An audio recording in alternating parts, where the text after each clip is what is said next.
Raghuvanshi civil service academy में आपका स्वागत है। आज का जो हमारा विषय है वो इंडियन पॉलिटी एंड कॉन्स्टिट्यूशन है, जिसे हिंदी में भारतीय राज्य व्यवस्था एवं संविधान कहा जाता है। ये भारतीय संविधान और राज्य व्यवस्था होती क्या है, सबसे पहले हमें ये जानना बहुत जरूरी है। और हमारे सामने जब हम इसको भारतीय राज्य व्यवस्था और संविधान को पढ़ने के लिए बैठते हैं तो पहला प्रश्न यही आता है कि संविधान क्या है। उसके बाद दूसरा प्रश्न जन्म लेता है कि अगर संविधान ये है तो राज्य व्यवस्था क्या है। तो आइए सबसे पहले हम इसकी बेसिक चीजों को जान लेते हैं, जो शुरुआत से ही हम लोग लेकर चलेंगे। और सबसे पहले हमारे सामने जो प्रश्न खड़ा होता है वो खड़ा होता है भारतीय संविधान क्या है। अब सबसे पहले हम इसी के बारे में जानते हैं कि यह संविधान होता क्या है। इसमें हम भारतीय नहीं लगाएंगे, हम केवल संविधान शब्द को ही समझेंगे कि संविधान क्या होता है, व्हाट इज कॉन्स्टिट्यूशन। तो यह संविधान होता क्या है। देखिए, देश की राजनीतिक व्यवस्था, एक देश और या कोई राज्य, देखिए देश या कोई राज्य या कोई क्षेत्र, प्राचीन काल में तो क्षेत्र भी हुआ करते थे राजाओं के, राज्य हुआ करते थे और कई बार देश भी हुआ करते थे। इतने बड़े राजा हुए, आज भी देश है, राज्य है। तो इनको चलाने के लिए, इन देशों को चलाने के लिए, इसमें जो जनता रह रही है उसको शासित करने के लिए या उसको चलाने के लिए नियम, कानून और कुछ परंपराएं, ये सब का समावेश जब बनाया जाता है उस देश या राज्य या उसकी जनता को चलाने के लिए, तो इसको हम बोलते हैं सरल भाषा में संविधान। ठीक है। तो देश की जो बुनियादी ढांचा है उसको चलाने के लिए जो नियम, कायदे, कानून या परंपराएं होती हैं जो चली आ रही हैं, उनको बोला जाता है संविधान। उनके लिखित रूप, उनके पूरे रूप को बोला जाता है संविधान, जैसे कि आप यहां देख भी रहे हो।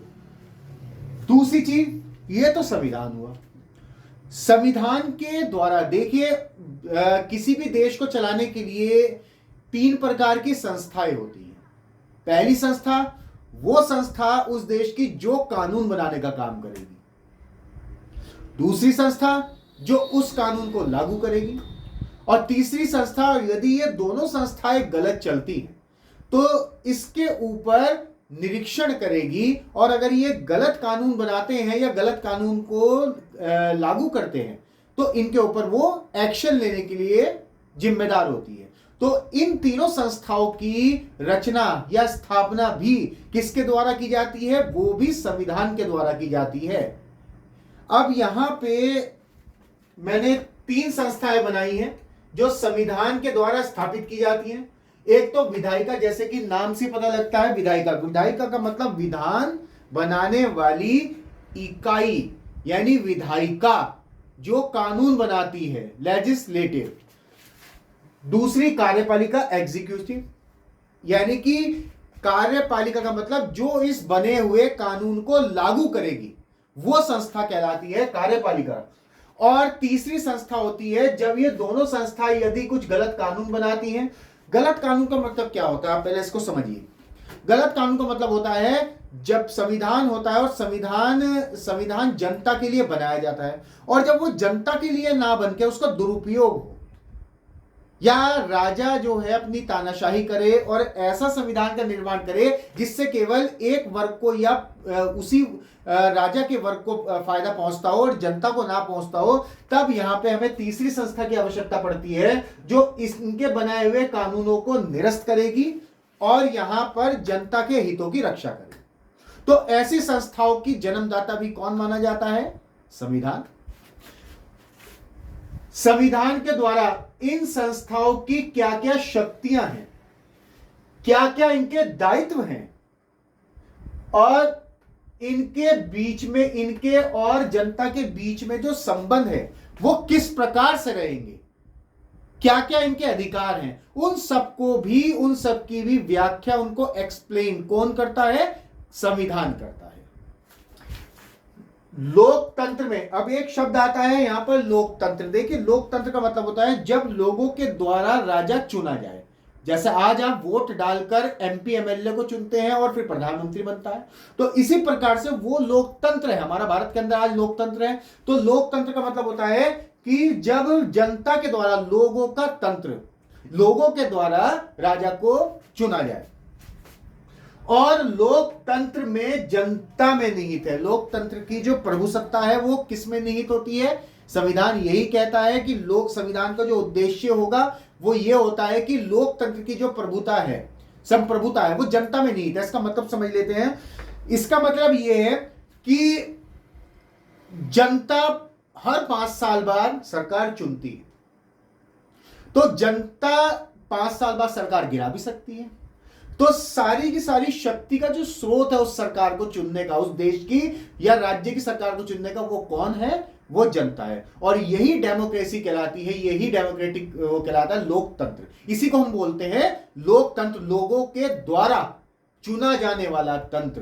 तो यह कहलाता है लोकतंत्र। और इसकी शक्ति कहां से आती है, कहां लिखा है? यह हमारे संविधान में लिखा है। किसी भी देश के संविधान में किस प्रकार से रचना होगी, किस प्रकार से राजा चुना जाएगा, वो सारी व्याख्याएं संविधान के अंदर होती हैं। इसको संविधान कहते हैं। संविधान उनके निर्माताओं व संस्थापकों के आदर्श सपनों का मूल्य दर्पण होता है। आप किसी भी देश के संविधान को पढ़ लेते हैं, देखिए संविधान अलग अलग है, अलग अलग देशों की परिस्थितियों के अनुसार।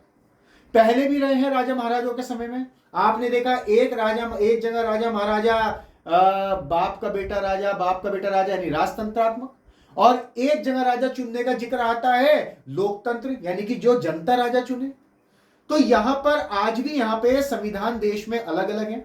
और आप किसी भी देश के संविधान को पढ़ के यह पता लगा सकते हैं कि उन लोगों के संविधान बनाते हुए मूल्य क्या थे, उनके आदर्श क्या थे, उनके सपने क्या थे। क्या वो जनता की सेवा करना चाहते थे, या वो पूंजीवादी जो लोग हैं या राजा जो है उसको वंशानुगत बनाना चाहते थे। तो इसका उल्लेख भी आपको संविधान में मिल जाता है। और देखकर आप बता सकते हैं कि संविधान किसके लिए बना है, राजतंत्र के लिए या लोकतंत्र के लिए। संविधान निरंतर पनपता रहता है। इसका यद्यपि अर्थ है कि संविधान लगातार बढ़ता रहता है। जैसे जैसे लोगों की जरूरतें बढ़ेंगी, लोगों की आवाजें बढ़ेंगी, उसी प्रकार से संविधान की भी व्याख्या बढ़ती रहती है। तो संविधान अगर हम बात करें क्या है, तो संविधान की एक सीधी सी परिभाषा है, संविधान उन नियमों, उन परंपराओं, उन कानूनों का एक समूह है जिसके द्वारा किसी भी देश या राज्य को चलाया जाता है, या उस राज्य की जनता को चलाया जाता है या शासित किया जाता है राजा के द्वारा। अब सवाल ये उठता है, अगर संविधान ये है तो राज व्यवस्था जिसे हम पॉलिटी बोलते हैं वो क्या है? तो आइए समझ लेते हैं संविधान के बाद। संविधान जहां एक तरफ नियम, कानून और परंपराओं का एक समूह है, उसी प्रकार से जब इन नियम, कानून और परंपराओं के द्वारा उस देश की सरकार जो एक कानून बने हैं उन्हें लागू करके देश को चलाती है, तो राज को चलाने की व्यवस्था कहलाती है। तो सीधी सी बात है, दो शब्दों में, संविधान को देश में लागू करने के लिए सरकार द्वारा जो व्यवस्था अपनाई जाती है उसे राज व्यवस्था कहते हैं। यानी जो कानून बना है, जो संविधान के अनुसार कानून बन रहा है, उसको लागू करना संपूर्ण देश में, उसके लिए जो व्यवस्था है वो पूरी की पूरी कहलाती है राज व्यवस्था। किस प्रकार से राज की व्यवस्था की जाती है। तो यहां पर सीधा सीधा सा संविधान क्या है और राज व्यवस्था क्या है, इन दोनों का अंतर हम बहुत बेहतर तरीके से समझ चुके हैं। और हमारा आज का मुख्य जो टॉपिक है वो यही है कि संविधान का परिचय। संविधान एक दम से बनी हुई, भारत का आज जो संविधान दिख रहा है वो एक दम से बनी हुई संरचना नहीं है। ये एक जटिल संरचना है जिसे समझने के लिए आपको पीछे जाना होगा और पहले अपने भारत की व्यवस्था को समझना होगा। तो आइए अब हम उसी की बात करते हैं, संवैधानिक इतिहास। एक शब्द यहां मैंने जोड़ा है, कॉन्स्टिट्यूशनल हिस्ट्री ऑफ इंडिया। अब हम बात करते हैं, अभी तक तो हमने संविधान की और राज्य व्यवस्था की बात की जो किसी भी देश का हो सकता है।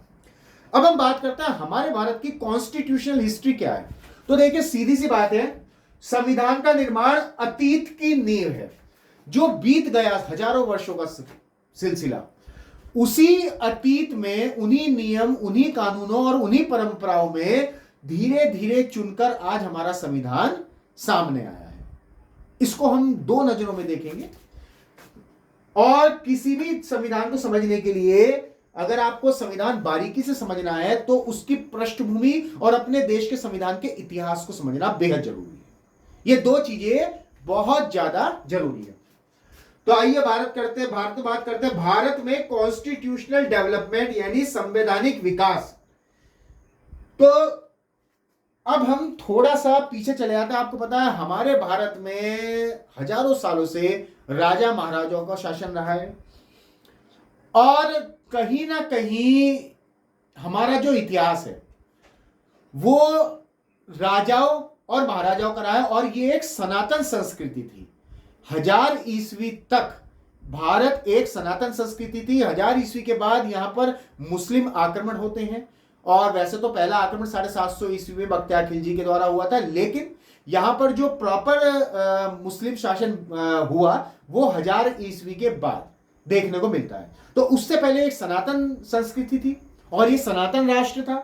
तो ऐसे में सनातन राष्ट्र में हमारे जो संविधान था, उस संविधान का जो काम करता था वो हमारी धर्म पुस्तकें करती थी, और उन्हीं धर्म पुस्तकों के अनुसार शासक और जितनी भी जनता थी सारी नियंत्रित होती थी। और उस धर्म पुस्तक में जितने भी कानून लिखे हुए थे, जैसे मनुस्मृति, उसका उल्लंघन किसी भी व्यक्ति को करने का कोई अधिकार नहीं था, अपितु राजा जो शासक था, जो राजा था, उसको भी उल्लंघन करने का अधिकार नहीं था, और धर्म का उल्लंघन किसी भी प्रकार से मना था।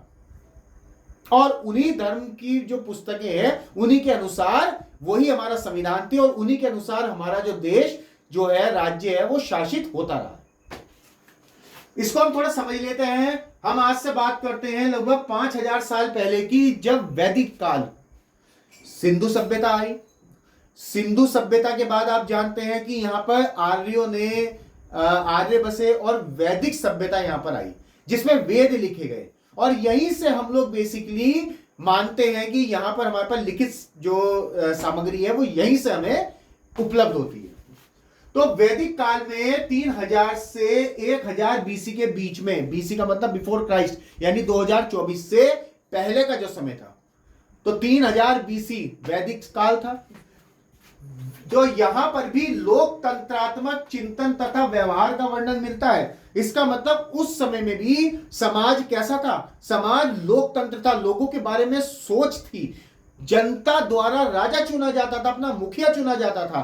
तो लोकतंत्र का जो चिंतन और व्यवहार था उस समय भी उपलब्ध था। अगर हम बात करें उसी समय में हमारे ब्राह्मण ग्रंथ लिखे गए वेदों के साथ, जिसमें ऐतरेय ब्राह्मण जो ऋग्वेद का ही एक अंग है, और अगर हम बात करें पाणिनि एक व्याकरण के विधिवेत्ता थे, और उन्होंने एक पुस्तक लिखी अष्टाध्यायी।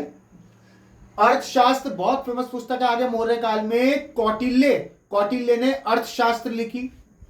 चाहे अशोक, मौर्य साम्राज्य के बिंदुसार के पुत्र अशोक, जिसे महान शासक के रूप में इंगित किया जाता है, चाहे उसके लिखे हुए शिलालेख हो, चाहे महाभारत हो, चाहे बौद्ध धर्म हो, चाहे जैन धर्म हो, चाहे हमारी मनुस्मृति हो, सब में गणतंत्रों या लोकतंत्र का उल्लेख मिलता है। सीधा सीधा मतलब है, जहां गणतंत्र वो होता है जहां का राजा जनता द्वारा चुनकर आता है, उसको गणतंत्र कहते हैं। तो इन सब में गणतंत्र का उल्लेख मिलता है। तो आप समझ सकते हैं कि लोकतंत्र और गणतंत्र हमारा आज का नहीं है। आज हम एक लोकतंत्रात्मक राज्य में जी रहे हैं, जहां के राजा को जनता ही चुनती है और जनता ही उतार सकती है।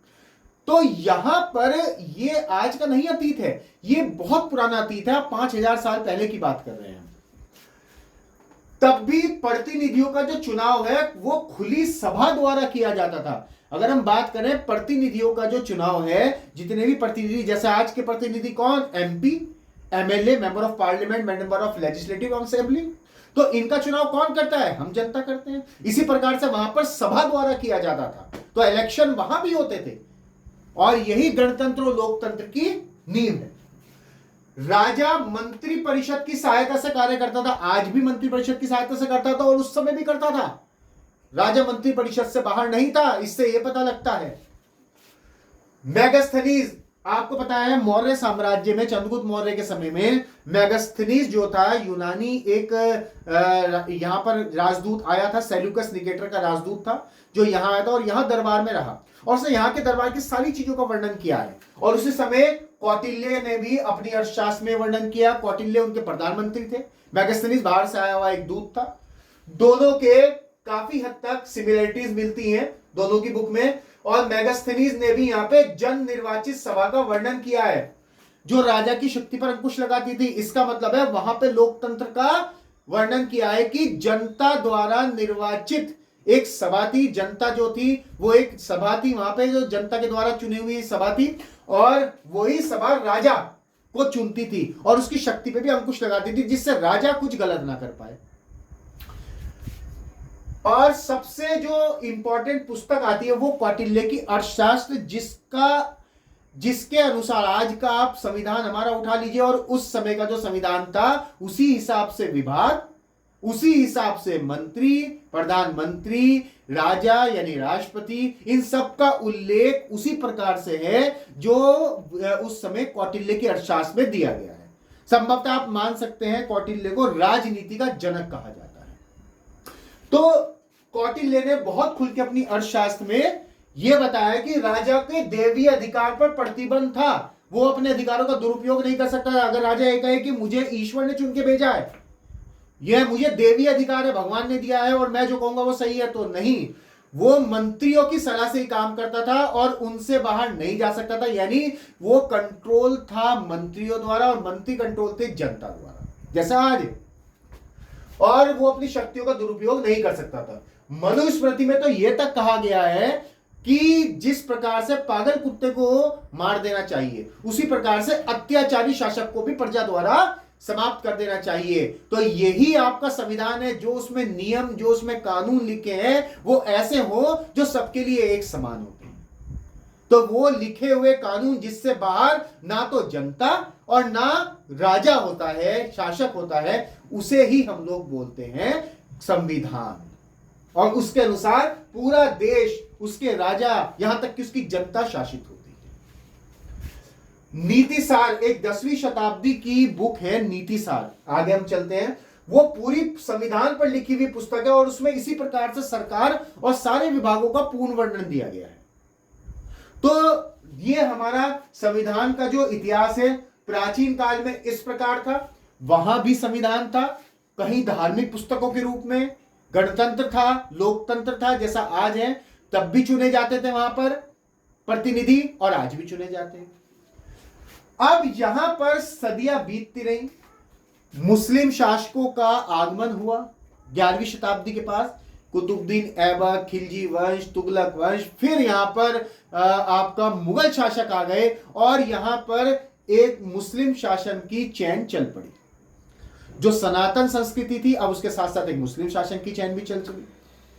अब यहां पर 15वीं शताब्दी में संविधान का एक नया अतीत पैदा होता। इसको आपको जानना बेहद जरूरी है और हम इसी को जानेंगे। और वो अतीत पैदा होता है जब भारत के अंदर यूरोपीय कंपनियों का आगमन होता है। अब हम इसको जानेंगे कि आखिर ये लोग 15वीं शताब्दी में इनको आने की जरूरत क्यों पड़ी, और इनके आए तो आए, इनके आने से हमारे देश के संविधान पे क्या प्रभाव पड़ा, किस प्रकार से हमारे जो धर्म पुस्तकों जिनके अनुसार संविधान चला आ रहा था, जो परंपराएं चली आ रही थी, उनकी समाप्ति हुई और एक नए संविधान में नए अध्याय लिखे गए। यहीं से इसको समझना होगा। लेकिन इसको समझने से पहले हमें पहले यह समझना होगा कि ये यूरोपीय कंपनियां आई क्यों भारत के अंदर, क्योंकि हमने मॉडर्न हिस्ट्री अभी नहीं पढ़ी है, इसलिए हमें संविधान में ही इन शॉर्ट समझना होगा। और इसको समझने के लिए यहां पर हमें मैप का सहारा लेना पड़ेगा वर्ल्ड का। तो आइए जानते हैं। ये वर्ल्ड का मैप है और इस वर्ल्ड के मैप पे ये भारत है, ये इंडोनेशिया है पूरा का पूरा क्षेत्र, ये पूरा यूरोप है, मैं उस समय की बात कर रहा हूं, ये यूरोप है। अब पहले हमें इनकी परिस्थितियों को जान लेना चाहिए। जब हम इनकी परिस्थितियों पे बात करते हैं तो परिस्थितियों पे बात करते हैं हमें पता लगता है कि हजारों सालों से, देखिए भारत है, भारत के अंदर मार्सडेन एक ऐसे भूगोलवेत्ता थे, ज्योग्राफी के स्पेशलिस्ट, उन्होंने कहा कि वर्ल्ड की जितनी भी जलवायु है वो भारत में निवास करती है। ये क्यों कहा, इसको समझ लेते हैं। देखिए जितने भी देश हैं, या तो वो भारत पूरे वर्ल्ड में ऐसे भी देश हैं जहां 12 महीने ठंड रहती है, ऐसे भी देश है जहां 12 महीने गर्मी रहती है, ऐसे भी देश हैं जो रेगिस्तानी हैं, ऐसे भी देश हैं जहां ठंड है और गर्मी भी है। लेकिन भारत एकमात्र ऐसा देश है जहां वर्ल्ड की सारी जलवायु निवास करती है। यहां रेगिस्तान भी है, यहां ठंड के भी प्रदेश हैं जो 12 महीने ठंड में रहते हैं, यहां अगर हम बात करें तो वर्षा वाले क्षेत्र भी हैं, यहां हम बात करें सूखे क्षेत्र भी हैं, यहां हम बात करें ऐसे भी क्षेत्र है जो 12 महीने यहां पर गर्मी रहती है। तो संभवतः जब इतनी जलवायु है तो ऐसी कौन सी वर्ल्ड की वनस्पति होगी जो यहां नहीं उगती होगी, ऐसा कौन सा वर्ल्ड का मसाला होगा जो यहां नहीं उगता होगा। और यही आज तक जाना गया है हजारों वर्षों से, हमें भी नहीं पता, इतिहास में भी नहीं उल्लिखित है कितने हजार वर्षों से।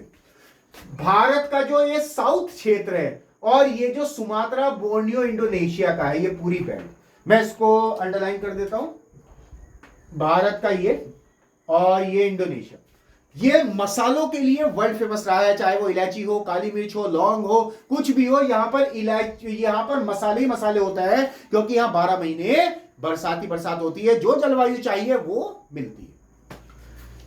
और भारत जो है हजारों वर्षों से ये मसाले, सिंधु सभ्यता में भी इसका उल्लेख है, 3 रास्तों से होकर यहां पर सप्लाई करता रहा है। एक तो ये लाल सागर से होकर, अफ्रीका के होकर यहां पर, दूसरा ये फारस की खाड़ी से होकर, और तीसरा एक रास्ता ये यहां से चीन से होकर। और ये मसाले पहले यहां तुर्की, जो तुर्की है और अरब है, वहां के व्यापारियों पे जाते थे, यहां के व्यापारी खुद भी खाते थे और इन मसालों को यहां भी सप्लाई करते थे। अब सवाल यह है कि क्या इनके यहां मसाले नहीं थे यूरोप के यहां?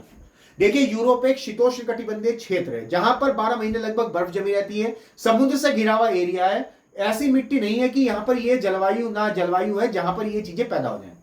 और यूरोप में ठंड बहुत ज्यादा रहती है, ठंड रहने के कारण ये लोग मांस पर निर्भर रहते हैं, वनस्पतियां होती नहीं है, और मांस को स्वादिष्ट बनाने के लिए इन्हें जरूरत होती है मसालों की। और ये मसाले लगातार यहां से अरब के व्यापारियों, तुर्की के व्यापारियों से खरीदते आए हैं, जो इन्हें बेहद ऊंचे दामों पर मिलते थे, और कभी कभी तो मिलते भी नहीं थे। तो भारत जो है लंबे समय से ये मसाले 3 रास्तों से सप्लाई करता है, और यहां पर आप देखेंगे तो ये तुर्की और अरब के देशों का यहां पर इन मसालों पर आधिपत्य था हजारों सालों से, इन्हीं के लोग यहां पर भारत में रहते थे। अब ऐसे में ये पीछे पुर्तगाल है, ये जो है ये पुर्तगाल है, सबसे पहले आप इसको समझिए, ये पुर्तगाल, इसको कभी कभी यहां से मसाले मिलते थे और नहीं मिलते थे, और अगर मिलते थे तो इतने महंगे मिलते थे कि ये अफोर्ड करना मुश्किल था। तो ऐसे में ये एक व्यक्ति यहां पर 1488 ईस्वी में एक राजा हुआ यहां पर, हेनरी, जिसको कहा गया द नेविगेटर। उसको नेविगेटर इसलिए कहा गया क्योंकि उसने जहाज से दिशा खोजने के यंत्र, यानी समुद्र में चलने के यंत्र की खोज कर ली, इसलिए उसको नेविगेटर कहा गया। और उस यंत्र को लेकर वहां का एक व्यक्ति बार्लोथोमो डियाज 1488 ईस्वी में यह ठानता है कि अब हम मसालों के लिए भारत से डायरेक्ट लाएंगे और एक नया रास्ता बनाएंगे, क्योंकि यहां से ये जाने नहीं देंगे, इसको मार देंगे। तो वो एक नए रास्ते की खोज में हेनरी द नेविगेटर का यंत्र लेकर, दिशा सूचक यंत्र लेकर निकल पड़ता है। और वो निकलते हुए यहां से रास्ता खोजते हुए अफ्रीका से होता हुआ ये यहां तक आता है। ये बहुत दिनों के बाद यहां अफ्रीका के नीचे साउथ अफ्रीका एक जगह है, और वहां तक वो आ जाता है, और वो इतना समझ जाता है कि यहां से अब भारत ज्यादा दूर नहीं है, क्योंकि भारत की दूरी केवल यहां तक थी। लेकिन उसके पास रसद की व्यवस्था समाप्त हो गई या वो डर गया, वो यहां से वापस चला जाता है। जब वो यहां से वापस चला जाता है तो वहां पुर्तगाल में जाकर बताता है कि मैंने एक रास्ता तो बहुत लंबा है, लेकिन मैंने एक रास्ता ढूंढ लिया जहां से हम भारत डायरेक्ट मसाले ला सकते हैं और कोई रोक टोक नहीं है। अब इस चीज पर कोई विचार विमर्श नहीं हुआ 3-4 साल तक। 1492 ईस्वी में एक व्यक्ति निकलता है पुर्तगाली, जो इसी रास्ते को फॉलो करते हुए जाता है कोलंबस 1492 में। लेकिन कोलंबस का कुछ ऐसी गड़बड़ी हो जाती है कि वो इस रास्ते पे ना जाके इधर चला जाता है, और इधर जाता है तो यहां पर एक नया महाद्वीप मिलता है उसको, और वो गलती से खोज कर बैठता है अमेरिका की। ये अमेरिका है, नॉर्थ अमेरिका और साउथ अमेरिका, लेकिन इस पर उतरता नहीं है वो, इसलिए अमेरिका अमेरिका के नाम पर है, ये उतरा नहीं है, केवल इसने खोज की वो भी गलती से, और ये जाकर बताता है कि मैंने खोज की, और ये खोज इसके नाम चढ़ा दी जाती है। हमारा ये विषय नहीं है। इसके बाद 6 साल बाद एक और व्यक्ति निकलता है, वास्को डी गामा। वो इसी रास्ते को फॉलो करते हुए आता है और सीधा यहां से जाकर सीधा होता हुआ भारत के केरल में उतरता है, कालीकट नामक जगह पर।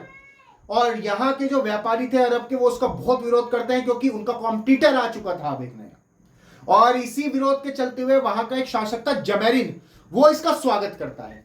वो कहता है नहीं, क्योंकि उसको व्यापार बढ़ाना था, उसको दिख रहा था कि ये दुगने दामों में बिक सकता है और नए नए व्यापारी आ चुके हैं, तो वो उसको सम्मान देता है और यहां से इसका व्यापार शुरू कराता है। और पुर्तगाली धीरे धीरे यहां से अपना व्यापार शुरू करते हैं। इस प्रकार पुर्तगाली केवल मसालों के व्यापार के लिए यहां पर आए थे, खाते भी हैं और बेचते भी हैं। इसके बाद पुर्तगालियों के बाद यहां पर मैंने लिखा है, और 1596 में लगभग 100 साल बाद ये नीदरलैंड है यहां पर, और नीदरलैंड में थे डच लोग जो थे वो नीदरलैंड में थे। 1596 में यहां के लोग भी सोचते हैं कि जब पुर्तगाल वहां से लाके भारत से डायरेक्ट व्यापार कर सकता है तो मैं क्यों नहीं जा सकता। ये भी चल देता है इसके पीछे पीछे, और ये भी यहां से माल लाने लगता है। इसके बाद ब्रिटिश, अंग्रेज, इंग्लैंड के निवासी ये रहे। ये कहते हैं जब ये दोनों जा सकते हैं तो मैं क्यों नहीं जा सकता। 1600 ईस्वी में ये भी पहुंच जाता है कहां, भारत, और ये भी करने लगता है यहां से व्यापार।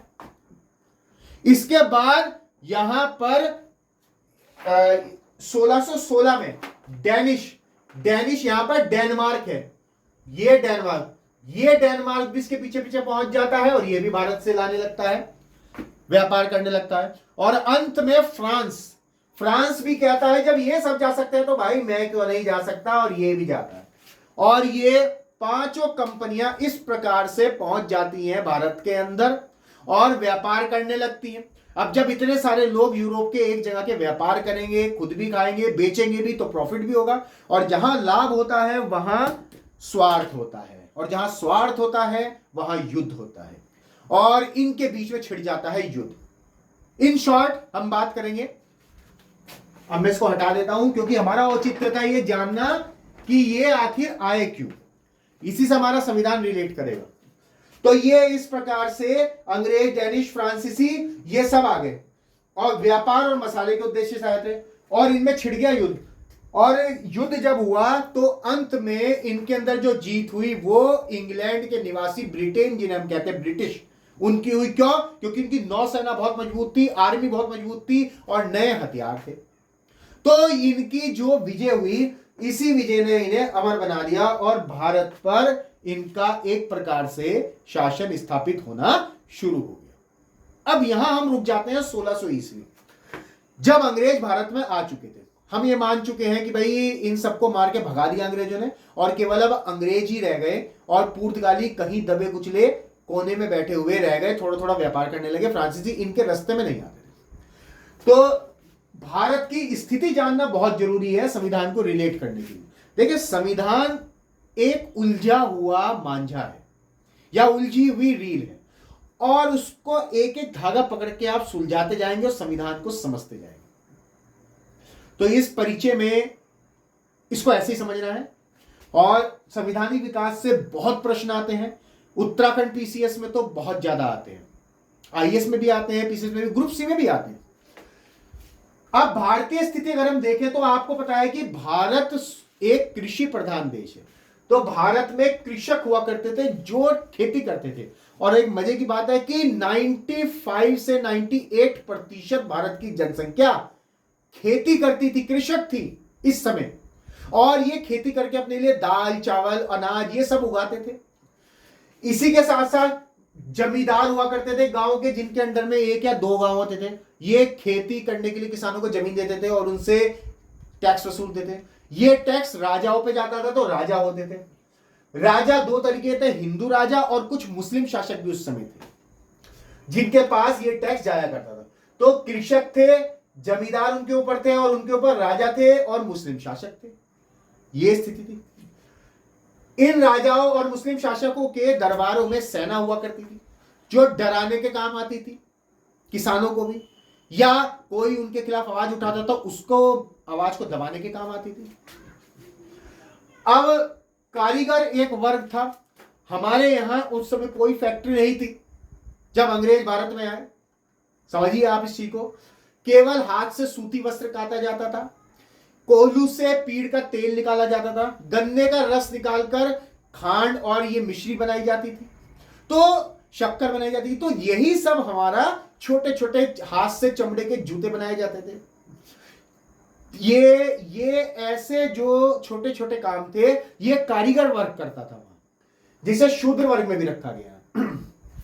खैर, इसके बाद एक धार्मिक वर्ग था, हिंदुओं में पुरोहित पंडित और मुस्लिम में मौलवी।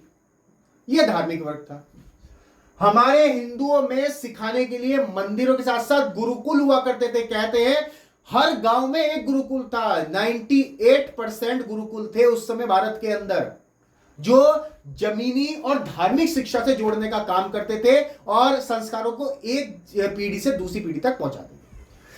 इसी प्रकार से मुस्लिमों के यहां मदरसे हुआ करते थे।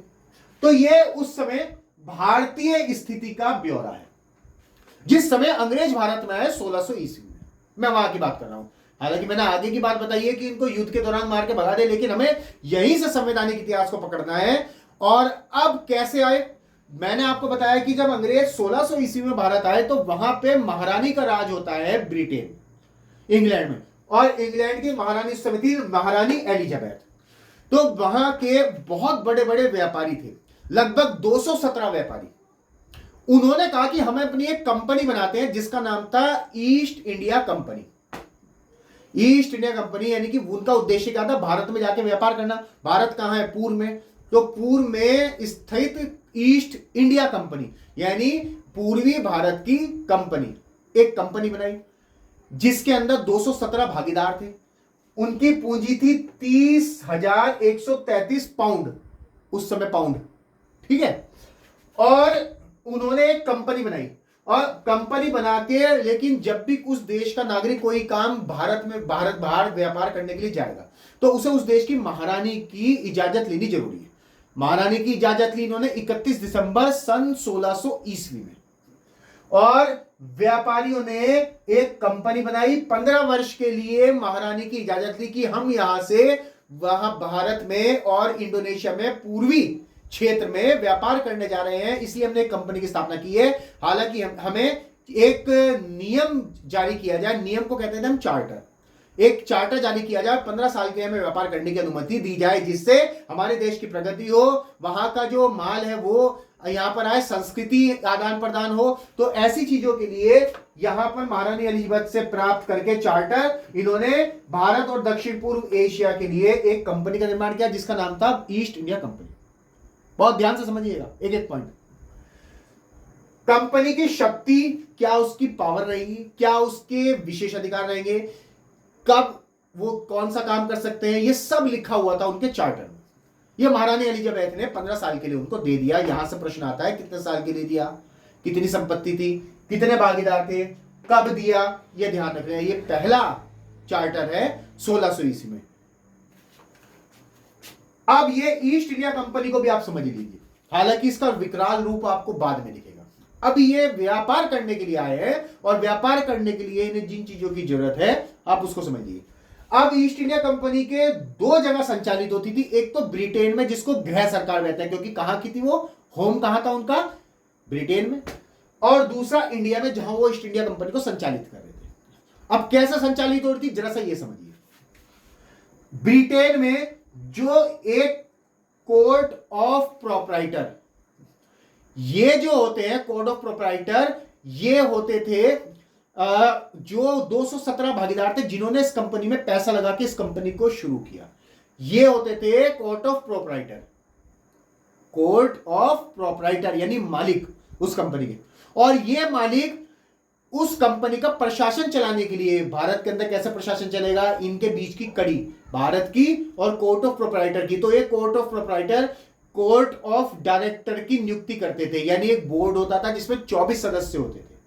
वो 24 सदस्य कौन चुनता था, कोर्ट ऑफ प्रोप्राइटर, और ये इंग्लैंड में ही बैठते थे कोर्ट ऑफ डायरेक्टर, और ये सारा प्रशासन चलाने की जिम्मेदारी, एडमिनिस्ट्रेशन चलाने की जिम्मेदारी इंडिया के अंदर इस कंपनी की किसके ऊपर थी, इन कोर्ट ऑफ डायरेक्टर की। ये 1 साल के लिए चुने जाते थे, कोर्ट ऑफ प्रोप्राइटर इनको बदलता रहता था जिससे तानाशाही ना आ जाए। तो यहां पर 1600 ईस्वी के चार्टर के तहत कोर्ट ऑफ प्रोप्राइटर ने कोर्ट ऑफ डायरेक्टर की नियुक्ति की। कोर्ट ऑफ डायरेक्टर इंडिया में इस कंपनी को संचालित करता था, सारी जिम्मेदारी इसी की होती थी।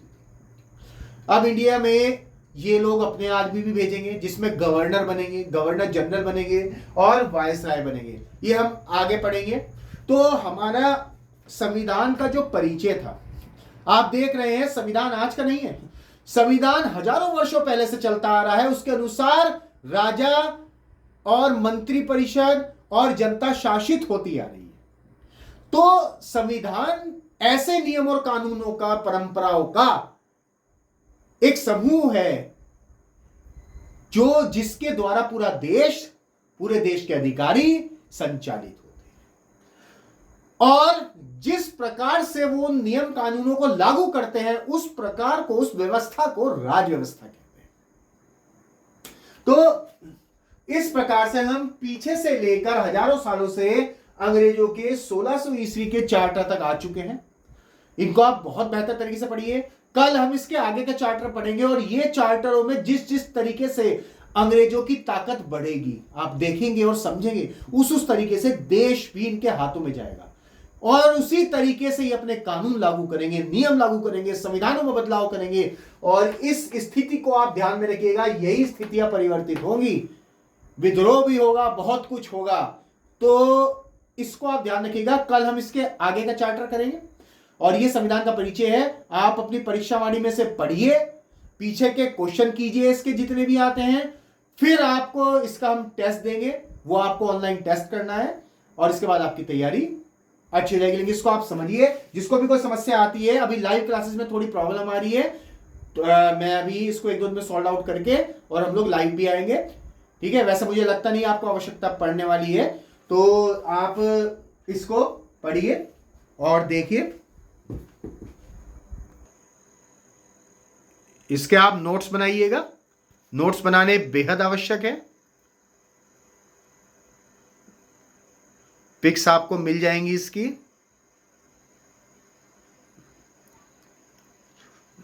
और इसको आप सीक्वेंस से ही रखिएगा जिस प्रकार पढ़ाया जा रहा है।